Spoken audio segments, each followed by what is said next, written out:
स्वागत है आपका द क्लासियन लॉयर में। मेरा नाम अभय प्रताप सिंह। हमारे साथ हैं आज हिमांशु सिंह, जो हमें बताएंगे पद्मावती बनाम दुग्गल नायका केस के बारे में, उसके फैक्ट, अदालत का निर्णय और ये केस कहाँ हुआ था और उस केस की तिथि। जी हिमांशु जी, बताइए आप केस के बारे में विस्तार से। थैंक यू अभय। देखिए, जैसे कि ये केस है पद्मावती वर्सेस दुग्गल नायका, ये जो है कर्नाटक राज्य से संबंधित है। और इस जो केस का जो निर्णय आया था वो आया था 9 अगस्त 1974 को। इसका जो मेन घटनाक्रम था वो इस तरीके से था। एक जीप होती है जिसका मालिक था दुग्गल नायका, ठीक है, और जिसका ड्राइवर होता है मोहिद्दीन। 16 मार्च 1969 की बात है। जीप जा रही होती है पेट्रोल भरवाने के लिए। तभी रास्ते में जो है दो लोग मिलते हैं। एक पीडब्ल्यू नाम का व्यक्ति होता है और एक होता है रामकिशन।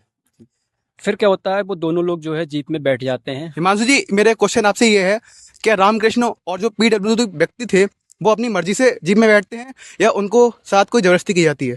जी नहीं, जो ये दोनों लोग जो हैं वो अपनी मर्जी से ही जीप में बैठे थे, क्योंकि इनको भी कुछ काम था, कहीं जाना था, इसलिए जो है जीप में ये अपनी मर्जी से ही बैठे थे। जी जी। जैसे ही जीप थोड़ा आगे जाती है, क्या होता है कि अचानक से जो टायर जो है गाड़ी का दाहिना टायर जो जी है वो खुल जाता है और गाड़ी जो है पलट जाती है।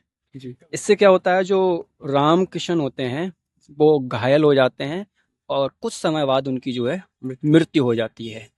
इसके बाद जो होता है, राम किशन की जो पत्नी होती हैं पद्मावती, वो मुआवजे के लिए जो है बात दायर करती हैं कर्नाटक हाई कोर्ट में, जी है ना।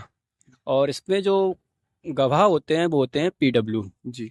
इसमें जो अदालत का फैसला आता है ये है कि जो मुआवजा है जी वो पद्मावती को नहीं दिया जाएगा। जी इसके पीछे जो कोर्ट का जो तर्क था वो ये था कि ये जो था एक मैकेनिकल फेलियर था। जी इस वजह से ये जो है एक दुर्घटना है, जी ना कि जानबूझकर किया गया है। लेकिन जो पद्मावती हैं वो अपना पक्ष इस तरीके से रखती हैं कि ये जो हुआ है वो कंपनी की जो ड्राइवर जो था, गाड़ी जो थी, उसकी लापरवाही की वजह से हुआ था, जी। है ना। लेकिन जो हाई कोर्ट है, कर्नाटक हाई कोर्ट, उसका निर्णय यही आता है कि ये मैकेनिकल फेलियर था, इसलिए जो है पद्मावती को मुआवजा नहीं दिया गया था। जी तो ये और था केस। जी, और वो लोग जो बैठे थे वो अपनी मर्जी से बैठे थे, शायद इसीलिए उनको हाँ कहते हैं सहमति से किया गया कार्य वॉलंटरी नॉन फिट इंजूरिया में नहीं आता है। जी, ये जो जी केस जो है टॉर्च से संबंधित जी है ना। जी। तो इसी तरीके और जो है केस को जानने के लिए आप हमारे चैनल द क्लासिक लॉयर को सब्सक्राइब करें। वीडियो को अगर अच्छी लगती है तो लाइक शेयर दबा के कीजिए। थैंक यू भाई।